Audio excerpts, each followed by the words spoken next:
Oke teman-teman, jadi dalam video kali ini kelompok kami akan membahas chapter 6 pengantar ekonomi mikro mengenai supply, demand, and government policies atau penawaran, permintaan, dan kebijakan pemerintah. Jadi garis besar yang akan kita pelajari dalam chapter ini adalah bagaimana kebijakan pemerintah itu bisa memengaruhi hasil pasar. Tapi untuk lebih rincinya, sebenarnya dalam bab ini kita tuh diharapkan bisa menjawab pertanyaan-pertanyaan berikut. Yang pertama, apa itu floor price dan apa itu price ceiling? Apa contoh dari keduanya? Yang kedua, bagaimana floor price dan price ceiling memengaruhi hasil pasar? Yang ketiga, bagaimana pajak memengaruhi hasil pasar? Dan bagaimana efeknya tergantung pada apakah pajak ditetapkan pada pembeli ataukah pada penjual. Yang keempat, apa itu insidensi pajak dan apa yang menentukan insidensi tersebut? Nah, untuk bisa menjawab pertanyaan-pertanyaan berikut, kita langsung aja masuk ke materinya. Oke teman-teman, kita langsung masuk ke materi kebijakan pemerintah yang mempengaruhi hasil pasar. Jadi teman-teman, pemerintah itu memiliki dua kebijakan dalam mempengaruhi hasil pasar. Kebijakan yang pertama adalah kebijakan harga, dan kebijakan yang kedua adalah pajak. Kita masuk ke kebijakan yang pertama, kebijakan harga. Nah, di kebijakan harga ini, pemerintah itu menetapkan price ceilings atau harga tertinggi. Jadi pemerintah itu mematok harga tertinggi atas suatu barang dan jasa yang beredar di pasaran. Tujuannya adalah untuk melindungi konsumen dari kenaikan harga yang terlalu tinggi. Selain itu, pemerintah juga menetapkan floor price atau harga terendah. Nah, jadi pemerintah itu menetapkan atau mematok harga yang paling rendah dari suatu barang atau jasa yang beredar di pasaran. Kalau price ceiling tadi tujuannya adalah untuk melindungi konsumen, kalau floor price ini tujuannya adalah untuk melindungi produsen dari penurunan harga yang terlalu rendah. Jadi kebijakan pemerintah di sini tetap memperhatikan dua aspek, yaitu konsumen dan juga produsen. Seperti itu. Lanjut ke kebijakan yang kedua, yaitu pajak. Nah, di kebijakan pajak ini, pemerintah itu bisa membuat produsen atau konsumen membayarkan sejumlah nominal, sejumlah uang atas setiap unit barang yang sudah dibeli ataupun sudah dijual. Nah, dua itu adalah kebijakan pemerintah yang memengaruhi hasil pasar. Oke teman-teman, jadi untuk lebih paham lagi gimana cara kerja price ceiling dan juga floor price, kita langsung masuk aja ke contoh-contohnya. Tapi sebelum itu, aku mau ngasih tahu kalau di bab ini kita akan menggunakan model penawaran dan permintaan untuk melihat bagaimana kebijakan pemerintah ini tuh memengaruhi hasil pasar. Hasil pasar yang aku maksud di sini adalah berapa jumlah uang yang dibayarkan pembeli dan berapa jumlah yang diterima penjual, serta kuantitas equilibriumnya. Seperti itu teman-teman. Lanjut ke contoh soal. The market of apartemen. Pada grafik ini, kita bisa melihat sumbu vertikal menunjukkan harga sewa apartemen, sedangkan sumbu horizontal menunjukkan jumlah apartemen. Titik potong antara kurva permintaan dan penawaran menunjukkan harga keseimbangan pasar, yaitu sebesar $800 dengan jumlah apartemen sebanyak 300 unit. Di titik ini, jumlah apartemen yang ditawarkan sama dengan jumlah yang diminta. Inilah yang disebut keseimbangan pasar tanpa adanya pengendalian harga. Dampak price ceiling terhadap pasar. Sekarang bayangkan pemerintah menetapkan batas harga sewa tertinggi atau price ceiling sebesar $1.000. Namun karena batas harga ini berada di atas harga keseimbangan yaitu $800, maka kebijakan ini tidak berpengaruh apa-apa terhadap pasar. Karena harga pasar yang berlaku yaitu $800 sudah lebih rendah dari batas maksimum yang ditentukan oleh pemerintah. Dampak price ceiling terhadap keseimbangan pasar. Berbeda halnya jika pemerintah menetapkan price ceiling sebesar $500 yang berada di bawah harga keseimbangan. Dalam kondisi ini, harga keseimbangan sebesar $800 menjadi ilegal karena melebihi batas yang ditentukan oleh pemerintah. Akibatnya, harga sewa akan turun menjadi $500. Namun, pada harga tersebut, jumlah apartemen yang diminta meningkat menjadi 400, sementara jumlah yang ditawarkan justru turun menjadi 250. Inilah yang menyebabkan kekurangan atau shortage, yaitu ketika permintaan lebih besar daripada penawaran. Dampak price ceiling dalam jangka panjang. Dalam jangka panjang, baik penawaran maupun permintaan menjadi lebih elastis terhadap harga. Artinya, respon produsen dan konsumen terhadap perubahan harga semakin besar. Karena itu, jika price ceiling tetap dipertahankan di $500, maka kekurangan apartemen akan menjadi lebih parah. Jumlah apartemen yang tersedia bisa turun menjadi sekitar 150 unit, sementara permintaan bisa naik sehingga 450 unit. Akibatnya, kekurangan apartemen atau shortage semakin besar dari waktu ke waktu. Kekurangan dan pendistribusian. Ketika terjadi kekurangan barang, penjual harus menentukan siapa yang bisa mendapatkan apartemen tersebut. Inilah yang disebut dengan mekanisme pendistribusian.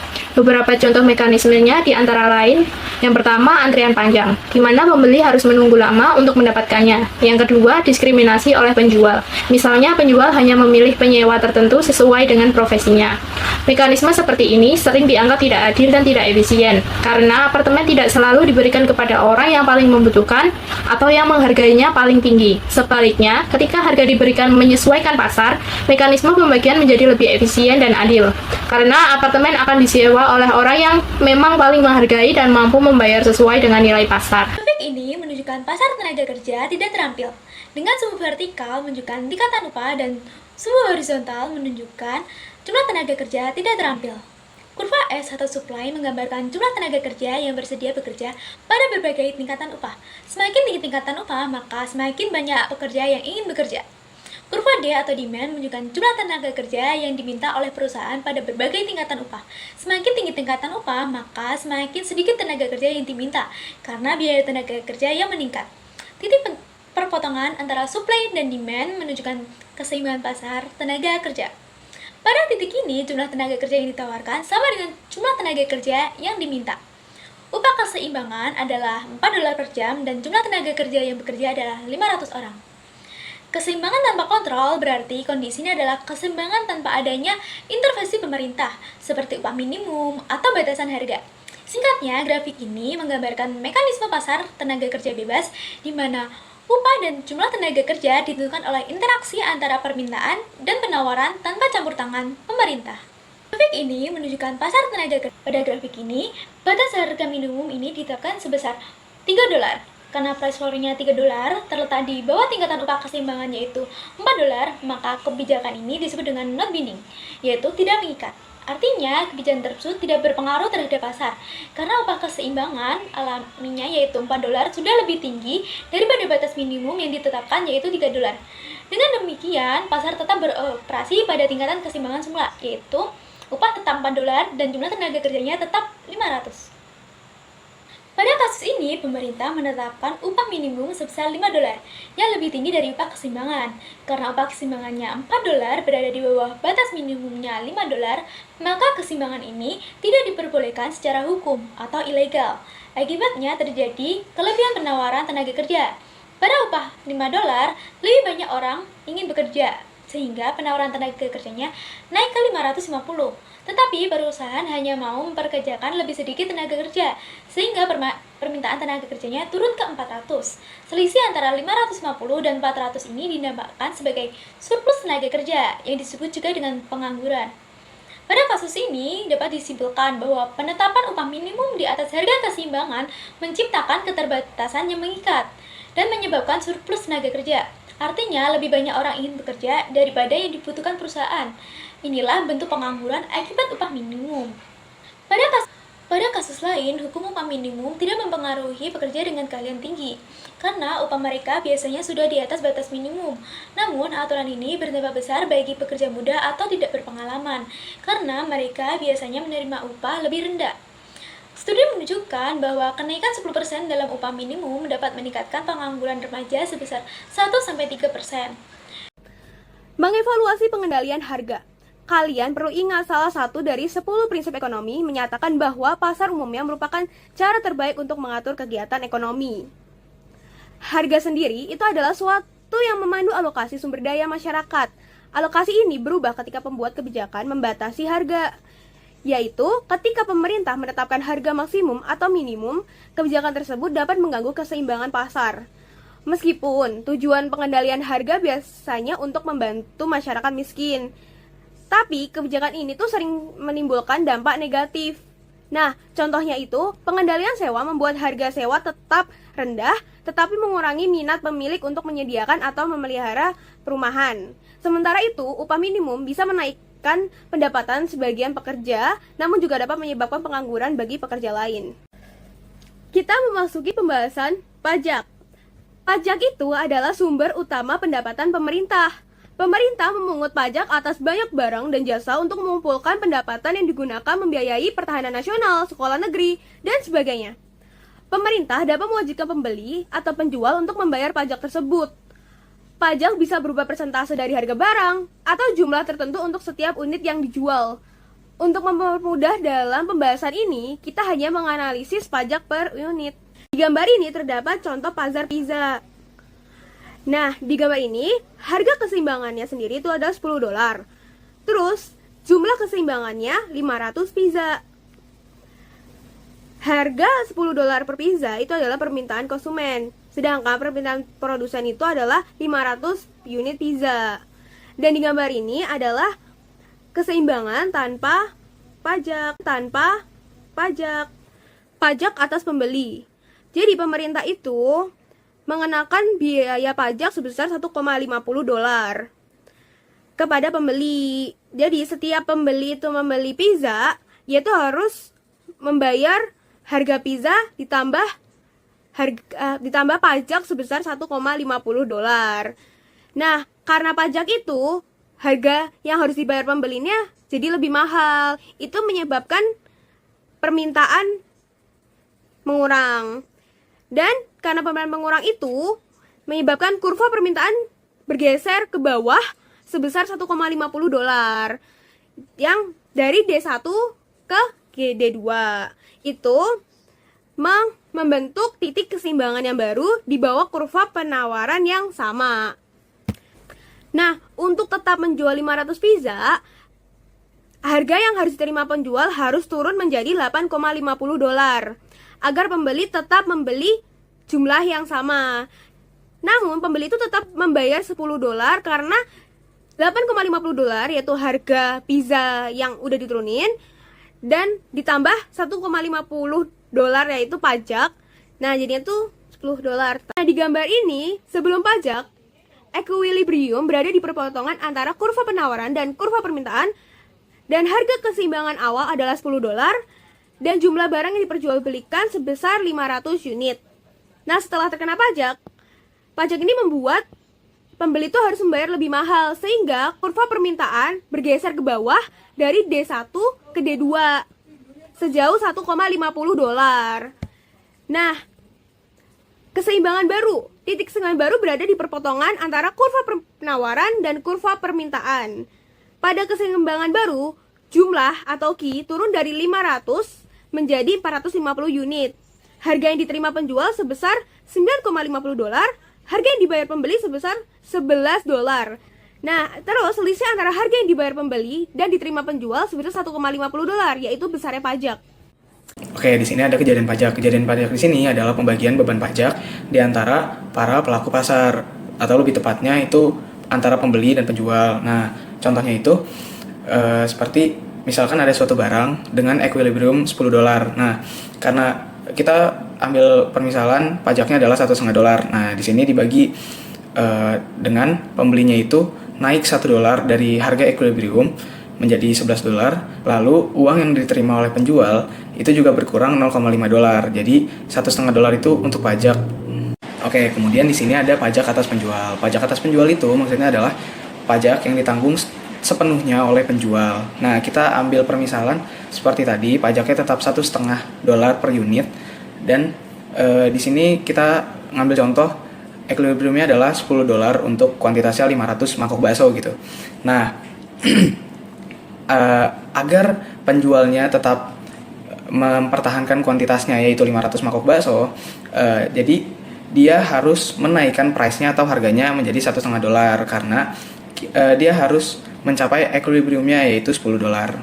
Sama seperti pajak atas pembeli, di sini jika Q-nya digeser menjadi 450 dari 500, maka pembeli atau buyer akan membayar $1 lebih banyak dibandingkan dari equilibriumnya, dan penjualnya akan menerima lebih sedikit $0,5 dari equilibriumnya. Nah, kesenjangan tersebut itu adalah pajak yang harus dibayarkan. Oke, jadi kesimpulannya hasil dari kedua kasus tersebut adalah sama. Mau itu pajak atas pembeli atau itu pajak atas penjual, dampak pada P dan Q-nya itu sama. Jadi intinya, pajak itu menciptakan kesenjangan antara harga yang dibayar pembeli dan harga yang diterima oleh penjual. Selanjutnya ada elastisitas dan beban pajak. Untuk kasus pertama, penawaran lebih elastis daripada permintaan.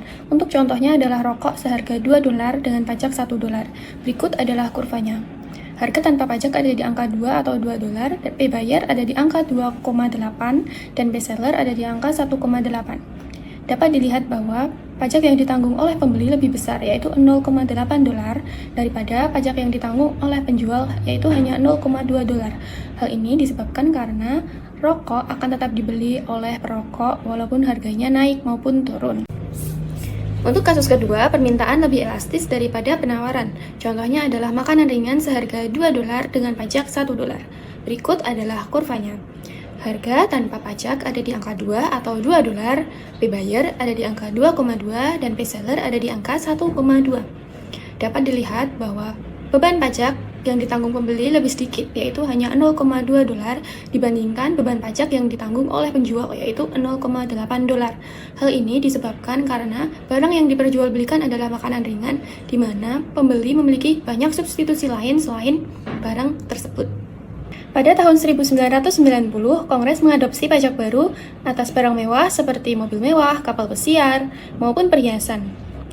Pajak tersebut bertujuan untuk mengumpulkan pendapatan dari orang-orang kaya maupun orang-orang yang dapat membayar barang mewah tersebut. Pertanyaannya, siapakah yang membayar pajak tersebut? Pembeli atau penjual? Ketika kekuatan penawaran dan permintaan itu berlaku, hasilnya sangat berbeda dari yang diinginkan Kongres.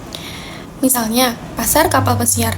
Permintaan terhadap pasar kapal pesiar cukup elastis. Seorang jutawan dapat dengan mudah tidak membeli kapal pesiar. Dia dapat menggunakan uangnya untuk hal lain. Sebaliknya, penawaran kapal pesiar relatif tidak elastis, setidaknya dalam jangka pendek. Pabrik kapal pesiar tidak dapat dengan mudah diubah untuk penggunaan lain, dan pekerja yang membangun kapal pesiar tidak tertarik untuk mengubah karirnya dalam respons terhadap perubahan kondisi pasar. Dengan permintaan elastis dan penawaran tidak elastis, beban pajak jatuh terutama kepada pemasok. Artinya, pajak atas kapal pesiar menempatkan beban terutama pada perusahaan dan pekerja yang membangun kapal pesiar, karena mereka akhirnya mendapatkan harga yang jauh lebih rendah untuk produk mereka. Namun, para pekerja itu tidak kaya. Dengan demikian, beban pajak atas barang mewah lebih banyak menimpa kelas menengah daripada orang kaya. Asumsi yang salah tentang dampak pajak barang mewah segera terlihat setelah pajak diberlakukan. Pemasok barang mewah membuat wakil Kongres mereka sangat sadar akan kesulitan ekonomi yang mereka alami. Dan Kongres mencabut sebagian besar pajak barang mewah pada tahun 1993. Kesimpulan, kebijakan pemerintah dan alokasi sumber daya. Masing-masing kebijakan dalam bab ini dapat mempengaruhi alokasi sumber daya. Ekonomi diatur oleh beberapa jenis hukum, yaitu hukum penawaran dan hukum permintaan serta hukum yang dibuat oleh pemerintah. Dalam bab ini kita mulai melihat bagaimana hukum-hukum ini saling berinteraksi. Pengendalian harga dan pajak umum terjadi di berbagai pasar dalam ekonomi dan efeknya sering diperdebatkan di media dan di antara para pembuat kebijakan. Pelajaran dasar dari bab ini tidak akan berubah, yaitu saat menganalisis kebijakan pemerintah, hukum penawaran dan permintaan adalah alat analisis pertama dan paling berguna.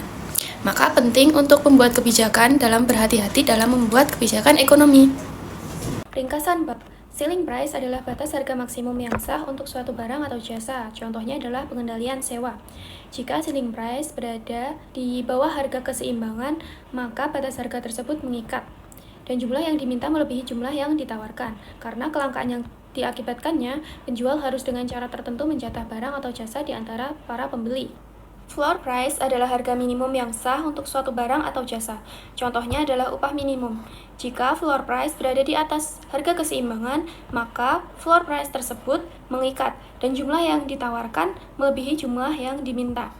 Karena surplus yang dihasilkan, permintaan pembeli akan barang atau jasa tersebut harus dijatah di antara para penjual. Pajak atas suatu barang menciptakan kesenjangan antara harga yang dibayarkan pembeli dan harga yang diterima penjual. Ketika pasar bergerak menuju keseimbangan baru, pembeli membayar lebih banyak untuk barang tersebut dan penjual menerima lebih sedikit. Dalam hal ini, pembeli dan penjual berbagi beban pajak. Incidence of tax atau pembagian beban pajak tidak bergantung pada apakah pajak tersebut dikenakan kepada pembeli atau penjual. Besarnya pajak bergantung pada elastisitas harga penawaran dan permintaan.